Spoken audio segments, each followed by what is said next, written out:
అందరికీ నమస్కారం. ఈరోజు మనం ఒక అద్భుతమైన కథని తెలుసుకుంటాం. అది వినగానే మీ మనసు పులకరించిపోతుంది. ఇది మన ప్రియతమ దేవుడు గణపతి జననం గురించిన కథ.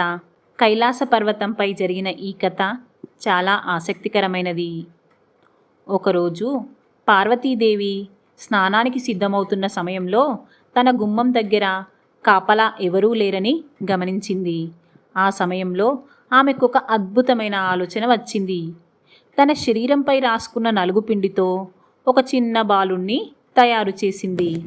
తన దివ్యశక్తితో ఆ బొమ్మకు ప్రాణం పోసి తన కుమారుడిగా మార్చుకుంది. ఆ చిన్నారి బాలుడికి నాయకుడు అని పేరు పెట్టి, నాయనా, నేను స్నానం చేస్తున్నప్పుడు ఎవరినీ లోపలికి రానివ్వకు అని చెప్పింది. ఆ పసివాడు తల్లి మాటను శిరసావహించి ద్వారం వద్ద నిలబడ్డాడు. ఇంతలో శివుడు అక్కడికి వచ్చాడు. తనకు తెలియని ఈ బాలుడు తనను అడ్డుకోవడంతో కోపంతో ఆ బాలుని తలను నరికేశాడు. స్నానం ముగించుకొని వచ్చిన పార్వతి ఈ దృశ్యాన్ని చూసి విలపించింది. తన కుమారుని బ్రతికించమని శివుణ్ణి వేడుకుంది. శివుడు వెంటనే తన గణాలను పిలిచి ఉత్తరం వైపు కనిపించే మొదటి జీవి తలను తీసుకురమ్మని పంపాడు.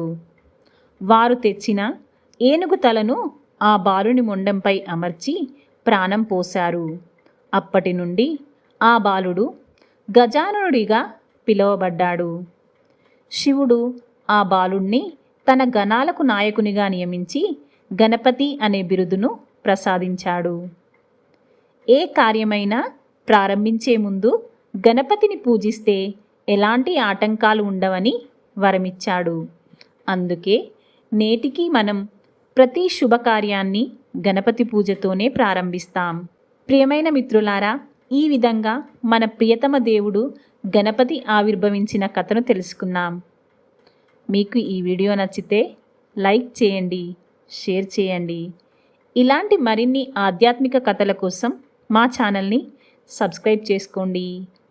జై గణేష్.